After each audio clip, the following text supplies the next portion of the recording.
Time to talk about Warhammer again. What subject of the amazing game will we be talking about now? Well, recently I've decided my second army will be the Necrons, so I want to talk about them.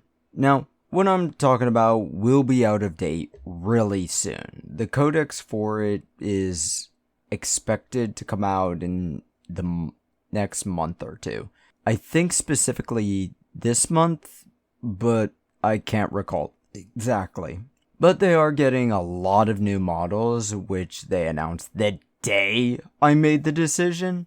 Literally the day. Now, let's talk about their non-codex rules. Their army rule is called Reanimation Protocol, which is a difficult one for me. For whatever reason, every time I look at it, I have trouble understanding it. Here's a word for word. If your army faction is Necrons, at the end of your command phase, each unit from your army with this ability activates its reanimation protocol and reanimates D3 wounds. Each time a unit reanimates a wound, if that unit contains one or more models with fewer than their starting number of wounds remaining, select one of those models. That regains one lost wound. If all models in that unit have their starting number of wounds, but that unit is not at its starting strength, one destroyed model is returned to its unit with one wound remaining. Once such a unit is at its starting strength, all of its models have their starting number of wounds, nothing further happens. Now that I've read it, written it, and reread it, I can finally understand it.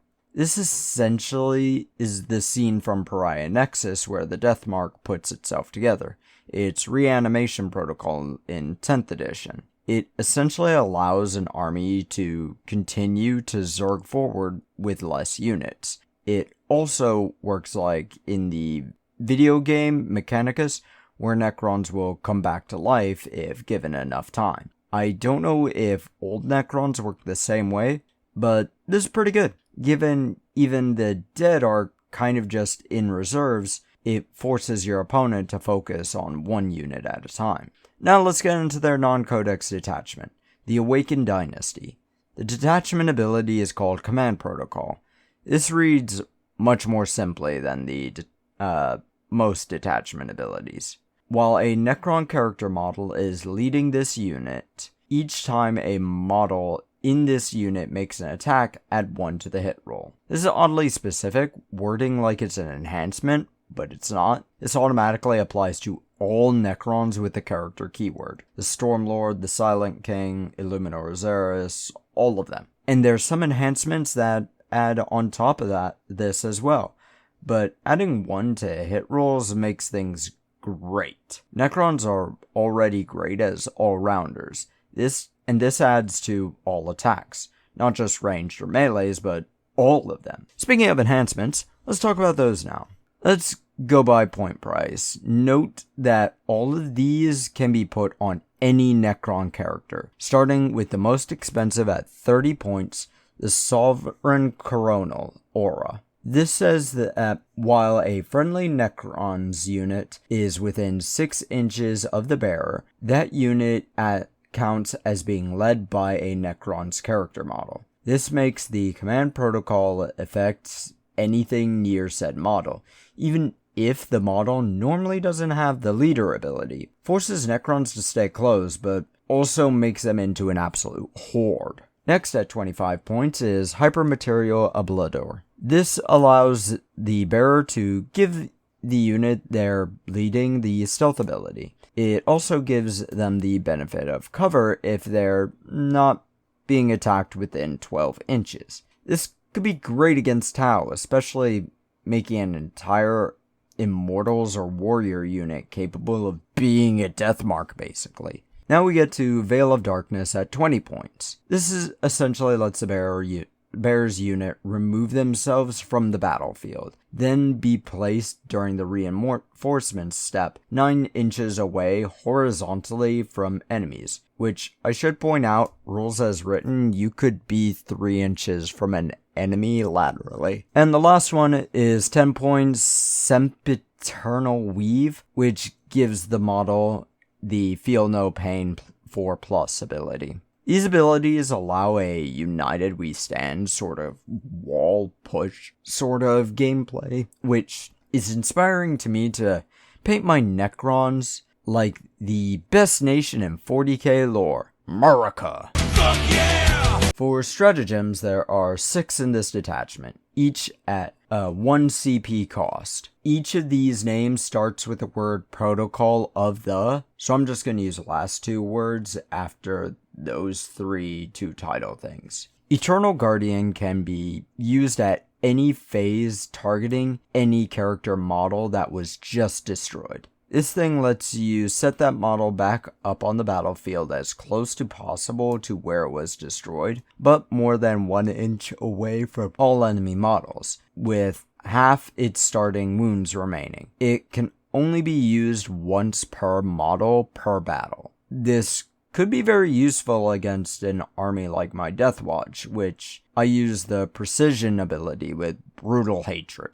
Hungering Void can be used during the fight phase on one Necrons unit that is yet to be selected during the phase. Until the end of the phase, the strength of that unit's melee weapons increases by 1. If a character is leading that unit, they also increase their armor penetration as 1 as well, making that enhancement earlier absolutely killer for the Flayed Ones units. Undying Legions can be used during the shooting or fight phase just after an enemy resolved their attacks. It affects 1 Necrons unit from your army that had 1 or more models destroyed during the attack. It activates reanimation protocols and reanimates D3 wounds. If there's a character leading the unit, add an extra 1 to that amount reanimated. Seriously, this detachment is designed with a fight as 1 mentality. Conquering Tyrant is used during the shooting phase on 1 Necrons unit that has yet to shoot. If that unit shoots at half range, it can reroll wounds. If a character is leading, it can be at full range too. Sudden Storm is used during the movement phase on any Necrons unit from that army. During the entire turn, all ranged weapons in that unit now have the assault ability, and if they're being led, they can reroll advance rolls as well. And Vengeful Stars is during the opponent's shooting phase, just after the attacks are resolved on a unit that has had 1 or more models destroyed. The unit can shoot as though it were their own shooting phase, but they can only target the unit that shot at them. If they have the leader character, the unit also has the ignores cover ability. Honestly, it might be the fact that I know the game a lot better now, but the best way to play this detachment is to put things close together. Each unit with a different leader, then 1 big boss, probably the Warlord, with the aura enhancement on it. Could be great if you got the Silent King model. I can't wait to see the changes they make and what detachments they add. If this one is a feel of stronger together, I imagine another detachment might have a divide and conquer feel to it. And they'll probably design one entirely around Zerg rushing with the Flayed Ones. But yeah, short video. That's my opinion on the current state of Necrons. They're pretty low in the competitive scene with a 48 win rate. But that could be because of builds than anything else, given armies should have units that are best fortified detachments, enhancements, and stratagems and rules. Now I've got to... The hell? Hold on. Who the fuck are you, how did you get here? I'm Tross in the Infinite, and I'm Tross in the Infinite. Wait. What? I will take you and your knowledge on the Saloon RPG. Can I make my normal closing statement first? I shall allow it. Cool. Shove off?